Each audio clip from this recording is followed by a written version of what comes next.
Knowledge के digital मंच पे आपका स्वागत है और मेरा नाम है बलराम योगी।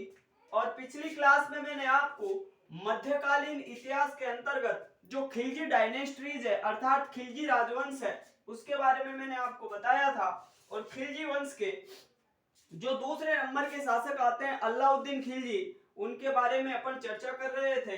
और अलाउद्दीन खिलजी के द्वारा राजस्थान की जो विभिन्न रियासतें थी उनके ऊपर आक्रमण किए गए थे। उन आक्रमणों के बारे में मैं आपको बता चुका हूं और जो बचे हुए आक्रमण है उनकी चर्चा अपन आज की क्लास में करने वाले हैं। तो आप लोग ज्यादा से ज्यादा इस चैनल को सब्सक्राइब करें और अपने दोस्तों के साथ में शेयर करें। तो आज अपन पढ़ने वाले हैं अलाउद्दीन खिलजी के द्वारा जो भी महत्वपूर्ण आक्रमण या अटैक किए गए थे उनके बारे में। तो जैसे अलाउद्दीन खिलजी ने 1306-7 में देवगिरी के शासकों को डिफीट किया था, तो उसके अलावा इस अलाउद्दीन खिलजी ने और किन किन क्षेत्रों पर विजय प्राप्त की थी उनके बारे में मैं आपको बताने वाला हूं।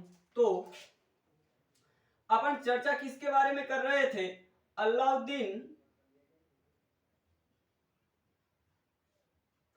अलाउद्दीन खिलजी के बारे में।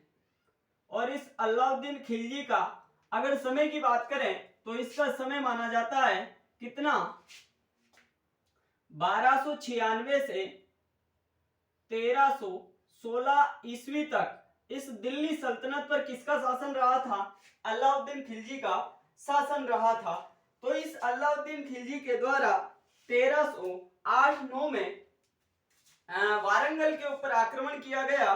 तो अपन बात करें अलाउद्दीन खिलजी के द्वारा 1308-9 ईस्वी का वारंगल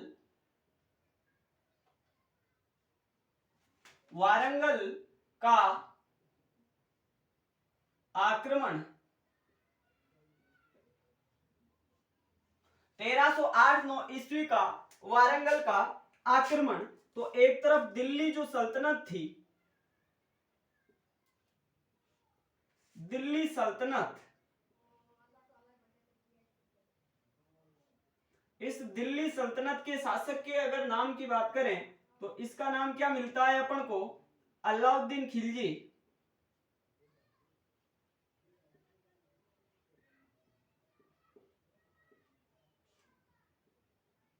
अलाउद्दीन खिलजी। अलाउद्दीन खिलजी। अगर अपन समकालीन वारंगल की बात करें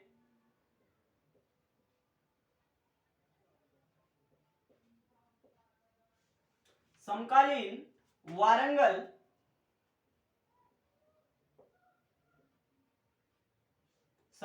वारंगल के अगर शासक की बात करें तो शासक का नाम अपन को देखने को मिलता है क्या? प्रताप रुद्रदेव। प्रताप रुद्रदेव। और ये किस वंश का था? तो वंश आप बताओगे, काकतीय वंश के शासक थे। किस वंश के? काकतीय वंश के। और अलाउद्दीन खिलजी ने इस वारंगल के शासक को डिफीट करने के लिए अपने एक विश्वसनीय सेनापति किसको भेजा था? मलिक काफूर को, जिसे हजार दिनारी भी कहा जाता है। इसके अगर सेनापति की बात करें, सेनापति, तो सेनापति का नाम क्या था? मलिक काफूर।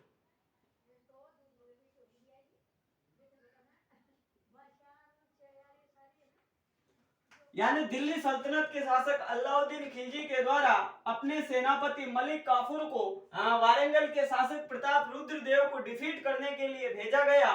तो इस मलिक काफूर और प्रताप रुद्रदेव के मध्य में क्या होता है? युद्ध। और इस युद्ध का परिणाम क्या निकलता है? यह मलिक काफूर विजयी रहता है, अर्थात इस युद्ध में अलाउद्दीन खिलजी की विजय होती है। अलाउद्दीन खिलजी की क्या होती है? विजय। और इस प्रताप रुद्रदेव को हार का सामना करना पड़ता है। और ऐसा भी माना जाता है इस प्रताप रुद्र देव के द्वारा इस अलाउद्दीन खिलजी की अधीनता स्वीकार कर ली गई थी और अधीनता स्वीकार करने के बाद में इसके द्वारा जो कोहिनूर हीरा था वो प्रदान किया गया था। तो आप इसको विशेष रूप से याद रखना, कोहिनूर हीरा प्रदान किया गया।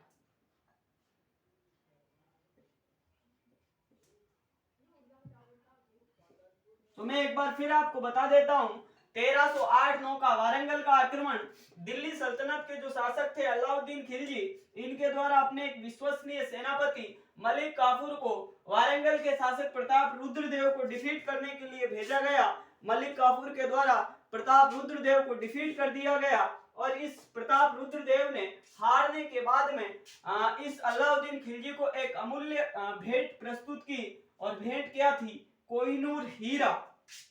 तो आप इसको नोट आउट कर सकते हो। अब अपन आगे के आक्रमण के बारे में चर्चा करने वाले हैं कि जो ये अलाउद्दीन खिलजी थे इनके द्वारा और कौन सा आक्रमण किया गया। तो अलाउद्दीन खिलजी के द्वारा वारंगल के जो शासक थे प्रताप रुद्रदेव, इनको डिफीट किया गया था और कोहिनूर हीरा भी प्राप्त कर लिया गया था। आगे 1310 ईस्वी का द्वार समुद्र का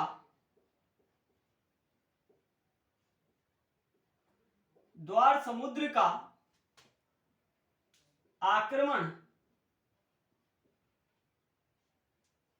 1310 ईस्वी का द्वार समुद्र का आक्रमण।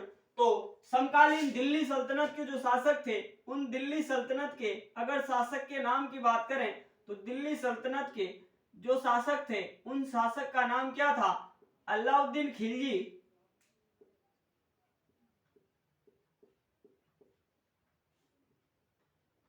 अलाउद्दीन खिलजी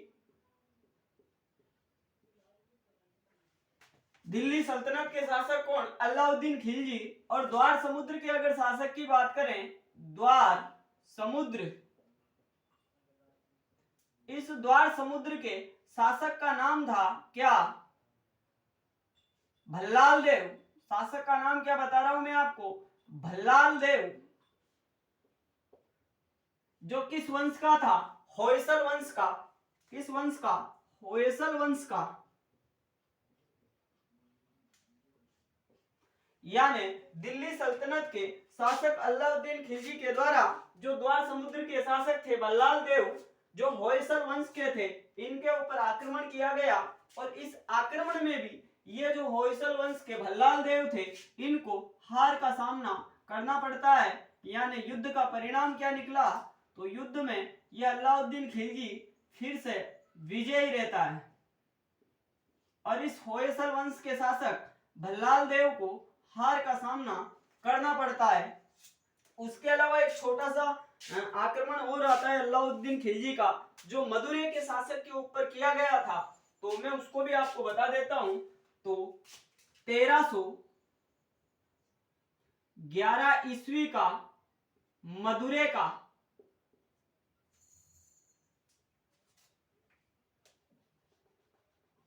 1311 ईस्वी का मदुरै का आक्रमण। इधर बात करें अपन दिल्ली सल्तनत की, दिल्ली डायनेस्टीज की, तो दिल्ली जो सल्तनत थी, इस सल्तनत के अगर शासक की बात करें तो शासक का नाम वही क्या? अलाउद्दीन खिलजी।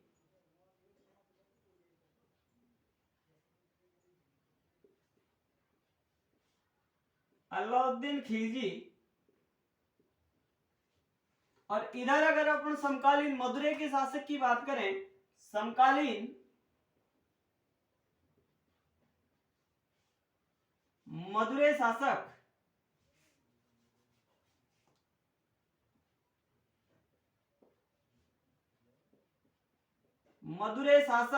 और मदुरै शासक का नाम आता है वीर पांडे, या उनको अपन कह सकते हैं सुंदर पांडे।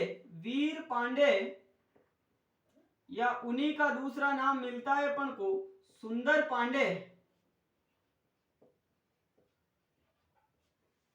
क्या नाम मिलता है? वीर पांडे, या उसी को अपन कह सकते हैं सुंदर पांडे। तो अलाउद्दीन खिलजी के द्वारा 1311 ईस्वी में मदुरै के शासक वीर पांडे या सुंदर पांडे के ऊपर क्या किया गया? आक्रमण किया गया। यानी इन दोनों शासकों के मध्य क्या होता है? युद्ध। और इस युद्ध का परिणाम भी क्या रहता है? अलाउद्दीन खिलजी विजयी रहते हैं और इस वीर पांडे को हार का सामना करना पड़ता है। तो इस अलाउद्दीन खिलजी के द्वारा मुख्य रूप से ये जो इसके महत्वपूर्ण जो युद्ध अभियान आते हैं उनके बारे में मैंने आपको बता दिया है। तो एक बार फिर मैं आपको बता देता हूँ। 1310 ईस्वी का द्वार समुद्र का आक्रमण, इधर दिल्ली सल्तनत के शासक अलाउद्दीन खिलजी, इधर द्वार समुद्र के शासक भल्लाल देव, जो किस वंश से थे? होयसल वंश से। तो इस युद्ध में अलाउद्दीन खिलजी विजयी रहते हैं और भल्लाल देव को हार का सामना करना पड़ता है। फिर अगला जो युद्ध अभियान था तो वह था 1311 ईस्वी का मदुरै का आक्रमण। इसमें मदुरै के शासक वीर पांडे या सुंदर पांडे को अलाउद्दीन खिलजी के द्वारा डिफीट कर दिया जाता है। तो आप इसको नोट आउट कर सकते हो। अब अपन अलाउद्दीन खिलजी के जो प्रमुख सेनापति रहे हैं उनके बारे में चर्चा करने वाले हैं, क्योंकि एक बार फर्स्ट ग्रेड के एग्जाम में ये पूछा जा चुका है कि रणथंबोर अभियान के दौरान इस अलाउद्दीन खिलजी का कौन सा सेनापति मारा गया था। तो मैं आपको सभी सेनापतियों के बारे में बता देता हूं। जैसे बात करें अपन अलाउद्दीन खिलजी के सेनापति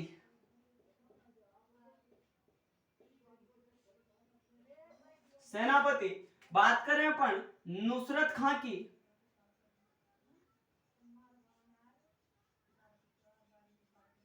नुसरत खां, तो रणथंबोर अभियान के दौरान ये मारा गया था।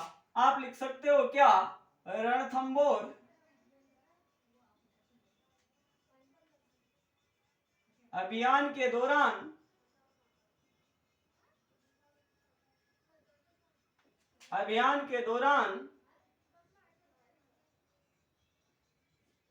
मारा गया।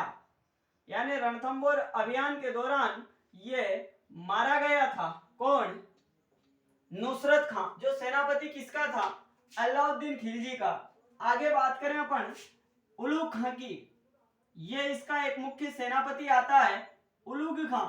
तो ये उलुग खां कौन था? जिसने गुजरात आक्रमण में इस अलाउद्दीन खिलजी का साथ दिया था। उसके अलावा रणथंबोर अभियान में भी ये इसके साथ में था, लेकिन ये मारा नहीं गया था।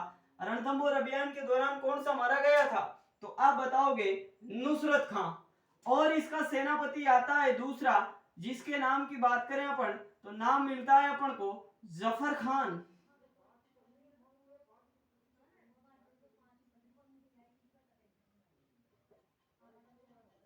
जफर खान। तो ये मंगोलों के विरुद्ध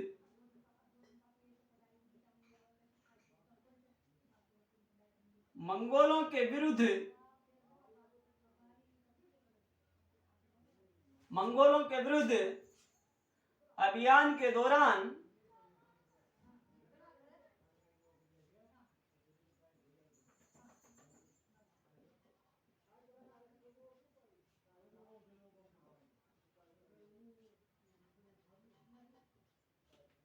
यानी मंगोलों के विरुद्ध अभियान के दौरान कौन मारा गया था?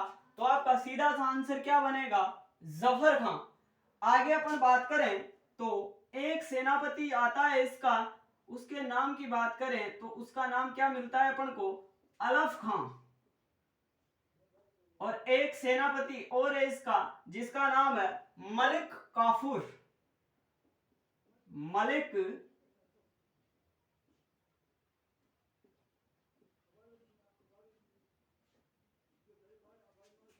मलिक काफूर। तो इसको क्या बोला जाता है? हजार दिनारी।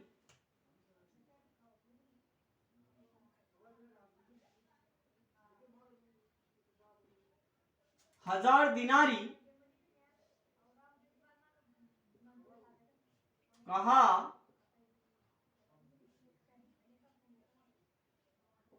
1000 दिनारी कहा जाता है किसको? मलिक काफूर को। उसके अलावा एक बात आप ये भी लिख सकते हो कि अलाउद्दीन खिलजी के दक्षिण भारत अभियानों का प्रधान सेनापति था, तो आप इसको भी लिख लेना, अलाउद्दीन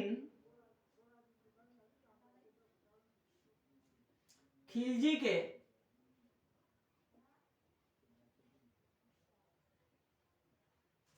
दक्षिण भारत अभियानों का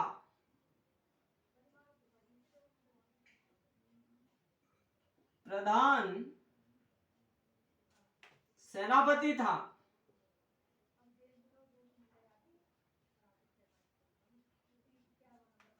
प्रधान सेनापति था।